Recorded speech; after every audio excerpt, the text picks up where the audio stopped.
I will talk about what we have called cooperative quantum information erasure. It's basically a phenomenon that we have observed. In a sense, the work that I'm showing is okay. Thanks. Okay, is quotation mark an experimental work in the sense that we have been trying to implement a protocol of information erasure on a quantum computer.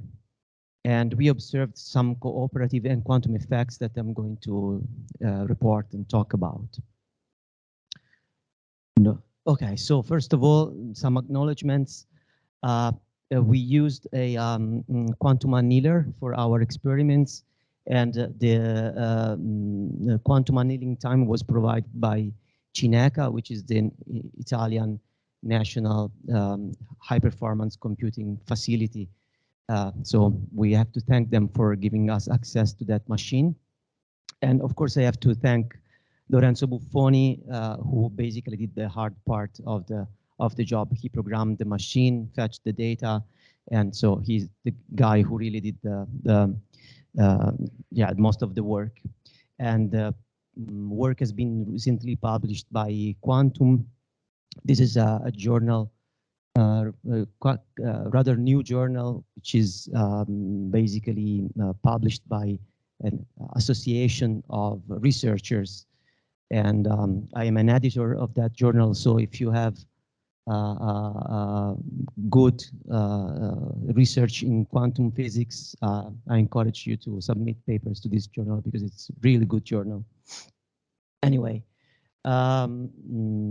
so what is information erasure in a quantum setting? It's the following thing. Basically, let's see if, okay. I can, how do I turn on the laser? Sorry. Ah, yes, this one. Okay, now I see it. It's the, okay, yeah, there it is. So basically you want, you have a quantum system in some state raw, and you want to do some operation such that at the end of the operation you send your state to, you send your system to some pure state psi. Okay, and it is known based on theoretical work that if your system is embedded in an environment at temperature T, so your quantum register is a temperature T, it costs you energy to do such an erasure, and that energy is bounded by T, the temperature of the environment, times delta S, where delta S is the change in the von Neumann entropy of your state. So if you go from, say, completely mixed state to a pure state, that delta S is log 2. So the work that you do to do this transformation is at least KT log 2 in that case, and that's the Landauer principle.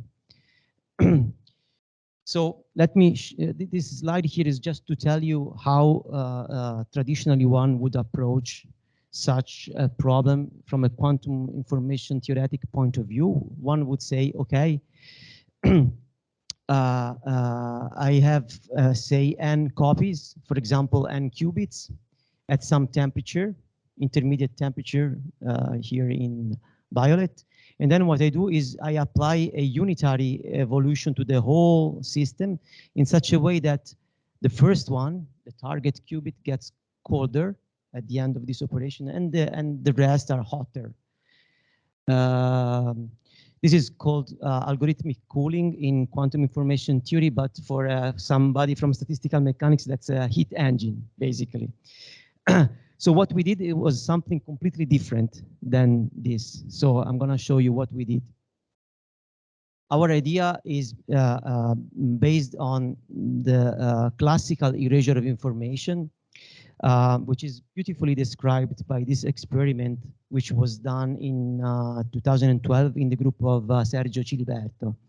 So basically, it's a classical bit. So in that case, it was one particle in a one colloidal particle in aqueous environment, and that was subjected to a double well potential. And you do this transformation. You lower the barrier, then you rise the left well, so that the population goes to the right.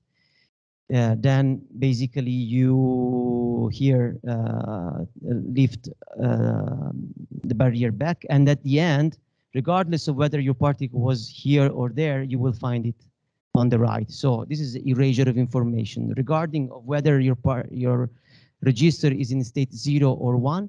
At the end of the transformation, it is in state 1. And they measured the work, and they showed that if you do this cycle with longer and longer time, you can get closer and closer to this KT log 2 value, the Landauer bound.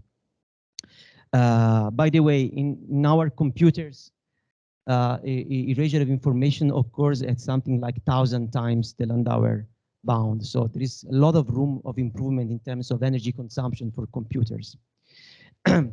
So this here shows that there is a trade-off between the work and the time it takes you to erase the information, right? At quick transformation costs more energy, and the slow one costs less. So a good figure of merit for the performance of an erasing protocol is what I call the erasing action. It's the product of work per bit to erase 1 bit times the time it takes you to erase that. And here are a few examples of classical registers and their erasing action in this time times work plot. So you want to get close to this to the origin. And for example, this red one is a single molecule of iron. Magnets of single molecule of iron. Those have been reported to have. I mean, people have built registers with those molecules, and they have shown it is in action of 10 to the minus 22 erg/second per bit. That's the lowest reported so far in the literature. And in our work, I will show you that we reached 10 to the minus 23. So it's a process that works better. So what's the idea? So our idea is to use a ferromagnet as our memory, and to perform the erasure in this manner. So imagine the standard textbook Ising model. So you have some interaction J and some field BZ. So if you start here at 0 magnetic field and high interaction energy, you are in the ferromagnetic state, meaning that your magnet is with probability 1/2 pointing up and with probability 1/2 pointing down. You want to erase that information. It's like the two wells. It's either here or there, and you want to bring it to well-defined state of magnetization. So what you do is you decrease J, you cross the critical point. That's like lowering the barrier. And then what you do, you go back with a little bias, positive bias in the magnetic field, so that when you reach the starting point, now your magnet will have magnetization pointing up. Okay, so regardless of whether you started with the magnetized down or up, if you do this path, you will find it up. So you will do the erasure in this manner. So this is a very simple idea, but it was never realized experimentally because it's difficult to manipulate J in a magnet. It's easy to manipulate B, but not J. J is given by the physics, right? It's given by the intermolecular forces. You cannot manipulate that. But what we did is we used a quantum annealer to implement that. So quantum annealer is a device that basically which is based on superconducting qubits that implements an Ising Hamiltonian of this type, where you have here the classical Ising Hamiltonian, and here you have even a transverse field along the x direction, which turns on tunneling, quantum tunneling between the states. So we can manipulate these parameters here. To make the story short, basically, what one can do is to implement a time-dependent Hamiltonian with time-dependent parameters.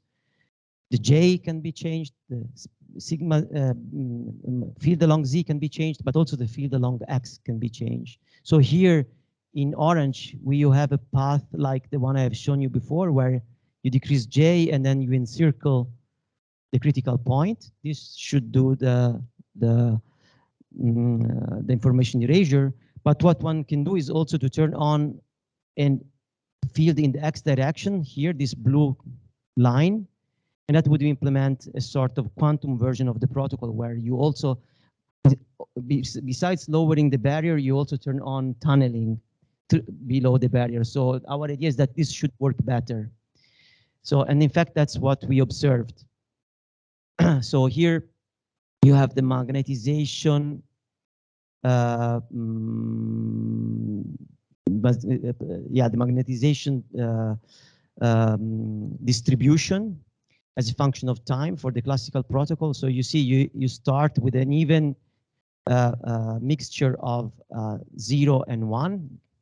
Say these are the two states, so magnetization, positive and negative magnetization, 50-50%, and it evolves, you see, in such a way that at the end, the magnet is with 100% probability magnetized up. We never see a negative magnetization in our experiments. So the erasure works very well. And here is the quantum version. Again, you start with a mixture of 0 and 1, and you end up with only the one state in the end. But the difference is that you see with the quantum, it's faster, this erasure, and also the quality of the encoded state is higher because you see the thinner these peaks. And this gave us basically the intuition that in the quantum, so since you see basically here at the end, all the single spins are all pointing up, almost all of them. You see here, it's saturated to 1. The total magnetization means that they are basically almost all the qubits pointing up. Our intuition is that this protocol actually erases the information at the level of each single spin, not just the whole magnet. So the next experiment was this one. We prepare basically this configuration. So each spin is with 50% up or down. So it's a completely random distribution. In fact, the total magnetization initial now is 0. This is the classical protocol. It ends up with positive magnetization, but not all. Let's say 70%, 80% of the qubits end up in the up position, whereas in the quantum case, basically 99.9% of the qubits end up pointing in the up direction. So it means that basically we start with an ensemble which is completely random, and we end up with an ensemble where, each qubit has been reset. So basically it's like going from infinite temperature to 0 temperature. This was amazing. We call this cooperative because clearly this works because the ferromagnetic interaction wants the spin to be all aligned with each other. So this works much better when you have many qubits, and because there is a first order transition in the ferromagnet. And of course it's also quantum because we observed an enhancement here in the quantum case as compared to the classical case. So I don't think I have much time, so I can go fast. We could estimate the total work spent for doing that cooperative erasure. I skipped the calculations and that's just give you the final results here. Sorry. yeah, here. We estimated the work associated to this protocol as something of the order of 10 to the minus 18 erg per bit, whereas the Landauer limit KT log 2 is 3.7. So within the error, this is an erasure that is occurring at Landauer bound, and the erasing action. So basically, by multiplying this by the time it takes for the erasure, which in our case was 9 microseconds, we get this 10 to the minus 23, which is the smallest erasing action ever reported for any erasing information erasing device, classical or quantum. So to conclude, we have demonstrated in practice, really, erasure at minimal energy cost, so Landauer cost. Of course, that's within the error, which was quite big. We demonstrated the lowest erasure action reported to date, to the best of our knowledge. Maybe there is something else, but we couldn't find any other device that has a lower value than that. The success rate was very high, 99.9%. It works very well, and it's very stable bit reset. So it means that you see it from here. After the erasure ends, the state remains there for a long time. Here it's up to, I think this was 40 microseconds, but basically we run the protocol for longer time, and at least for seconds it remains there. Again, because we are in the ferromagnetic phase, and the qubits like to stay aligned one with the other, so it's very stable. Once you have erased it, that's in other words, this is really a memory in the sense that it lasts for a long time. In the limit, in the thermodynamic limit, it would last forever. Okay. Yeah. Also, we didn't do any optimization. Basically, those runs that I have shown were almost the first trials that we did. So we didn't do any optimization of the path. So there is room for improvement. Maybe we can do it with, for example, faster time, but we didn't do that yet. Another interesting thing is that this method erases all n qubits at once. So in our case, we had 256. So in 9 microseconds, you reset them all. It's a cooperative effect. They help each other getting erased.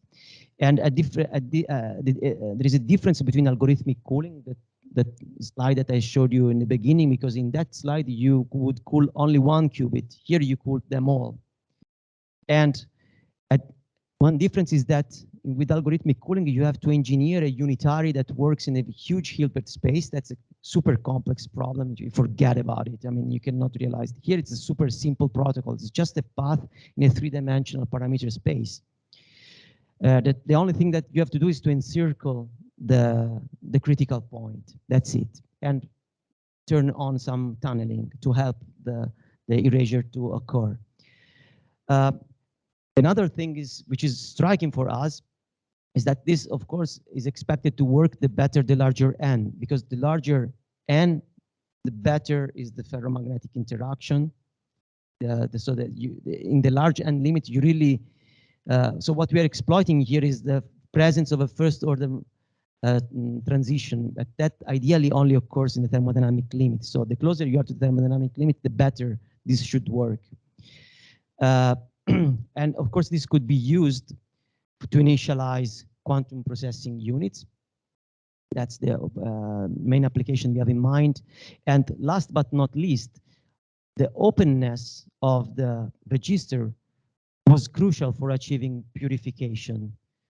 Mixedness was dumped into the environment. What I mean with this is that what happens, perfect. So what happens in that device is that you have this chip with the qubits on it, and they don't evolve at all in a unitary fashion. It's really an open system which is affected a lot by the environment. But that, in this case, is really what makes the thing work, because if this were to evolve unitarily, you could not erase anything. I mean, the purity of your state would remain constant if the evolution would be unitary. So the fact that it's an open system, it's really a plus. You cannot, basically, you cannot erase information without an environment. And because the environment is where you dump all the mixedness of your system. And in this case, there is a lot of mixedness that we dump because we have very many bits. So it all worked because of that. So basically here, it's a synergy, cooperative, emergent many-body effects that is at the core of the erasing protocol that makes it work. It's a shift of paradigm. So basically, it's spontaneous symmetry breaking and quantum effects together allow for this very effective erasure of information. Okay, with this, I can stop.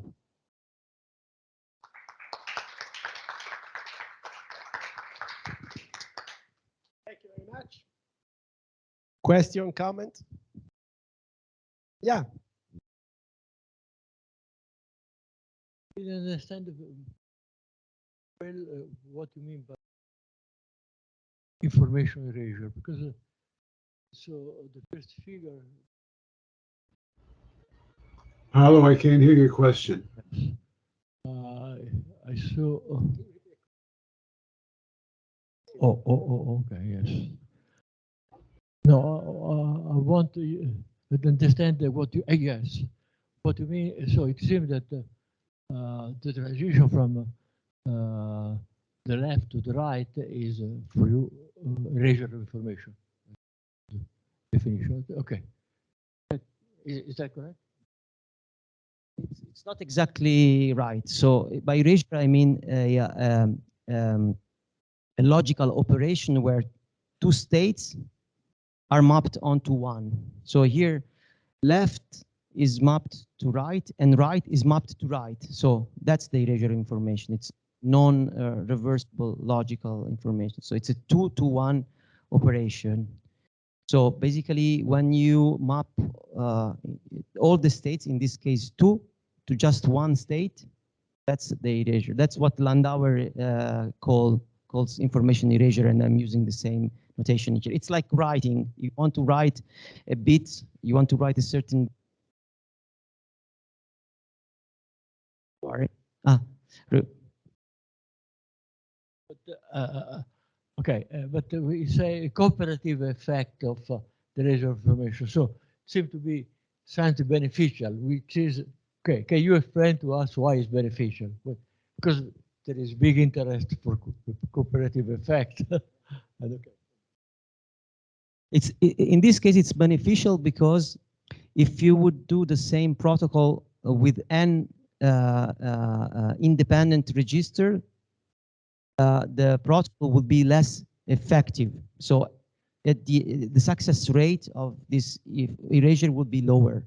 Here, it's exactly because they interact with each other through this ferromagnetic interaction, and because there is a first order transition there, spontaneous magnetization, basically, that this works so well. Yeah. We have another question.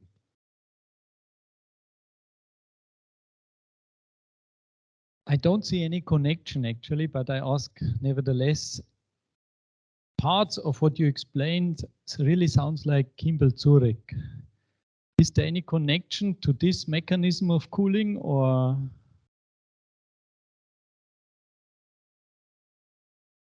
Kimball-Zurich, you mean when you cross like an energy gap?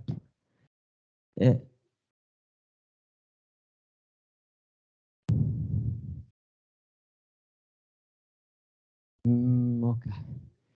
I have to think about it. I have to think about it, because in my picturing this crossing the critical point, I picture it in this kind of mean field picture as lowering a barrier. Like it's exactly if you see the magnet, ferromagnet in a mean field picture, you can see it as, you can picture it as a double well, and crossing the level, crossing the critical point is like lowering this barrier to zero. In the ferromagnetic phase, you have two minima, right? Corresponding to the two magnetizations. And in the paramagnetic, there is only one minimum of the Landau free energy corresponding to zero magnetization. So I don't know, I have to think about if there is a connection with Keeble-Zurek. I have to think about it. I don't have an answer. I have a question for you and Sandro. Sandro's been working on adiabatic protocols to speed up these switches. You think you could benefit if you? I think so. I think so, because as I said, we didn't do any optimization. We just tried one protocol that had, you know, that topology to encircle, to go, you know, to cross the critical point and go up, go back, and we didn't do any optimization in regard to what's the, you know, fastest way or most effective way of, you know, there is a lot of freedom in designing the path. In principle, any path with that topology will do. So yes, I think we can talk about that. Yes.